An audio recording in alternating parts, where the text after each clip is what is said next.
चलिए आज घर में हम बहुत ही टेस्टी घर की चीज़ों से पास्ता तैयार करते हैं और ये पास्ता खाने में बहुत ही टेस्टी चटपटा है। तो आप इसे ज़रूर ट्राई करें। इसके लिए हमें चाहिए आधे कटोरी मैदा और इसे हमने छान करके रख लिया है। और अब हम इसकी एक सॉफ्ट सी डो तैयार करेंगे। तो आधे कटोरी मैदे से मैं पास्ता बना रही हूँ। इससे जो पास्ता तैयार होगा ये कम से कम 2 से 3 लोगों के लिए आप आराम से सर्व कर सकते हैं। इसमें मैंने डाला है आधे चम्मच से थोड़ा कम नमक। और अब इसकी एक सॉफ्ट डो तैयार कर लूँगी। तो डो तैयार करने के लिए मुझे बिल्कुल भी ज़्यादा पानी नहीं लगेगा, बस थोड़े से पानी में इसकी एक सॉफ्ट डो तैयार हो जाएगी। अब इसे नीट करते करते इसे थोड़ा स्ट्रेच कराना है। आटे को स्ट्रेच कराने से पास्ता अच्छा और मुलायम बनता है, टेस्टी बनता है। तो मैदा वैसे भी बहुत स्ट्रेचेबल होता है और अगर हम इसे थोड़ा ज़्यादा नीट कर दें, अच्छी तरह से सॉफ्ट बना दें, तो इसके जो तैयार पास्ता है और ज़्यादा टेस्टी और स्ट्रेचेबल तैयार होता है। तो देखिए पास्ता की डो हो रही है तैयार। इसी तरह आटे को गूँथ लें और ऐसे सॉफ्ट बना लें। और फिर इसके बाद हम इसकी लोइयाँ तैयार करेंगे और उन लोइयों को रोटी से थोड़ा पतला बेल करके उनकी पट्टियाँ तैयार कर लेंगे। तो आटा तैयार होने लग गया है और आप देखिए कि मैं किस तरह से गूँथ रही हूँ। बस आप भी इसी तरह से गूँथ लीजिए। ये रेसिपी सचमुच बहुत टेस्टी है और अगर आपका मन करता है कुछ चटपटा तीखा खाने का तो इसे ज़रूर बनाइए, बिल्कुल भी मेहनत नहीं लगती। ये देखिए आटा स्ट्रेचेबल हो गया। ऐसे खींच खींच के हमने चेक कर लिया, आटा बहुत अच्छा तैयार हो गया है। अब इसकी लोइयाँ तोड़नी है और उन लोइयों को रोटी के जितना मुझे बेलना है। तो बस अब इसके बाद आगे की प्रोसेस शुरू होती है। ये देखिए मैंने आटा ले लिया, इसकी लोइयाँ तोड़ ली और लोइयों को तोड़ करके मैं इसकी 4 लोइयाँ तैयार की हूँ इतने आटे से। इसकी लोइयों को मैंने ऐसे बेल लिया है और बेलने के बाद ऐसे थोड़ा आटा लगा करके बेल लिया है।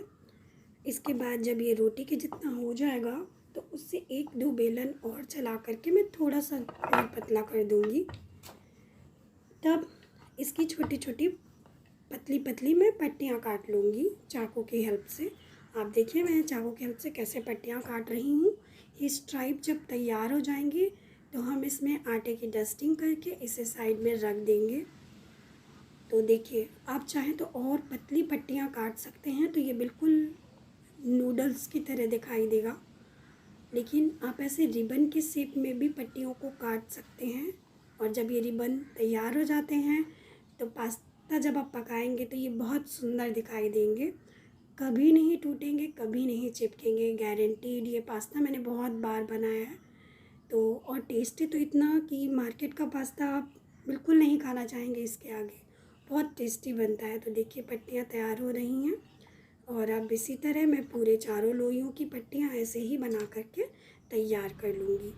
और अब इसके ऊपर बारी आती है आटे की डस्टिंग करने की। चिपकती तो ये बिल्कुल भी नहीं है, पर आटे की डस्टिंग से ये बिल्कुल भी नहीं चिपकेंगी। ऐसे डस्टिंग करके मैंने इसे साइड में रख दिया है और इसे थोड़ी देर के लिए ऐसे साइड में रख दिया। तब तक मैं पानी उबालूँगी।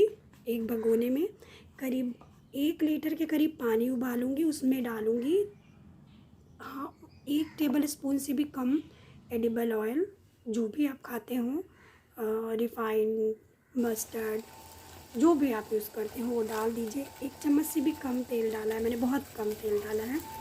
इसके बाद जब ये पानी उबलने लगे तो इसमें बारी आती है पास्ते को ऐड करने की। और जब पास्ते ऐड हो जाएंगे तो उसे ऐड करने के बाद आपको 2 से 3 उबाल, सिर्फ 2 या 3 उबाल, उससे ज़्यादा नहीं उबालना है आपको। ये काम आपका 5 से 10 मिनट में आराम से हो जाएगा। जब ये 2 उबाल आ जाए, पास्ता अच्छी तरह से पक जाएगा, तो आप इसे छान करके साइड में रख देंगे। पास्ता देखिए पास्ते में उबाल आने लगा है तो मैंने 2 उबाल लगाया इसको। इसके बाद अब मैं इसे छन्ने से छान करके साइड में रख दूँगी। ये लिया मैंने छन्ना और अब छन्ने में छान लिया।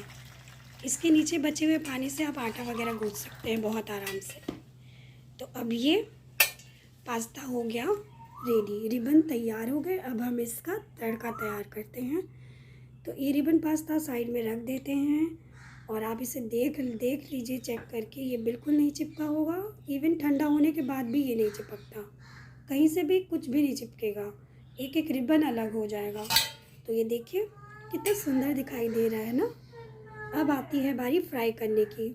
अब पास्ता के लिए मुझे स्लरी तैयार करनी है। तो एक छोटे से कटोरी में मैं लूँगी 1 चम्मच के करीब कॉर्न स्टार्च और एक पूरा पाउच मैगी मसाला का।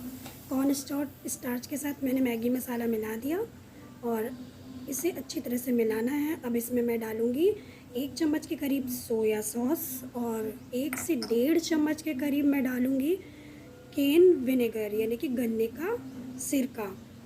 बहुत टेस्टी लगता है ये, इसलिए मैं गन्ने का सिरका ही यूज़ कर रही हूँ। आप चाहें तो वाइट विनेगर यूज़ करें पर क्वांटिटी कम रखें। और इसे मिक्स करके एक अच्छा सा घोल तैयार कर लूँगी और उसी में मैं डालूँगी एक छोटी करीब 3 से 4 चम्मच के करीब पानी और एक प्यारा अच्छा सा स्लरी तैयार करूँगी। और इस स्लरी को थोड़ी देर के लिए साइड में रख दूँगी।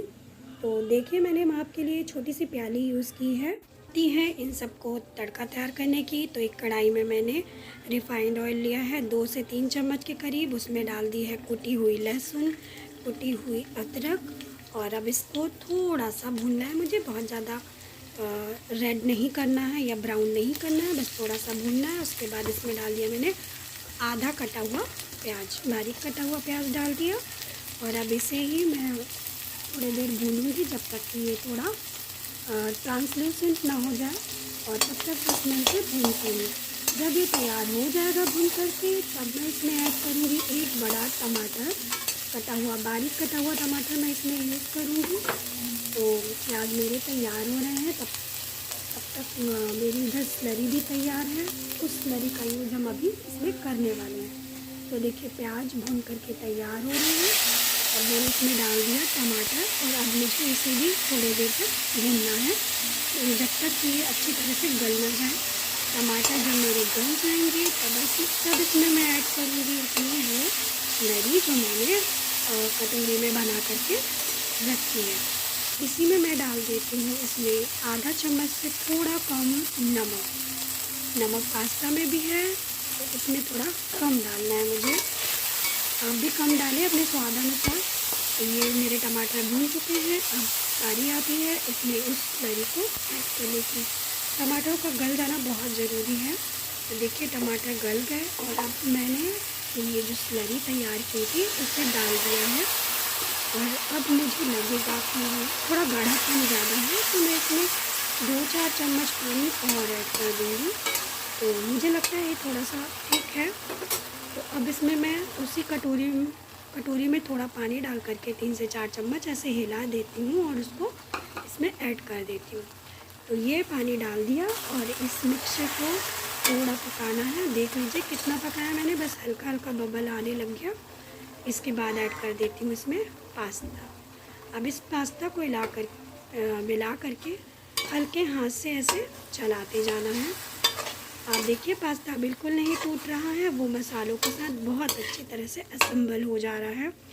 तो देखिए मिक्स हो रहा है ये, मुझे इसे ज़्यादा पकाने का टेंशन नहीं है क्योंकि पहले ही अच्छी तरह से पक चुका है। तो देखिए पास्ता कितना अच्छा दिख रहा है, खिला खिला सा और मसालों में अच्छी तरह से मिक्स हो गया है। अब इसमें बारी आएगी ऐड करने की 1 टेबल स्पून के करीब चिली। और अब इस पास्ते में हम ऐड करेंगे चिली टोमेटो सॉस। ये चिली टोमेटो सॉस है तो ये थोड़ा तीखा है, मैंने बस इसे 1 चम्मच से भी थोड़ा कम ही डाला है। और अब इसे मिला करके अच्छी तरह से मिक्स कर देना है अच्छी तरह से। और अब पास्ता बन करके तैयार हो गया है। तब इसे सर्व कर लीजिए बाउल में और एंजॉय कीजिए। आराम से 2 से 3 लोगों को ये सर्व कर सकते हैं आप। बहुत टेस्टी पास्ता है, ट्राई करिए।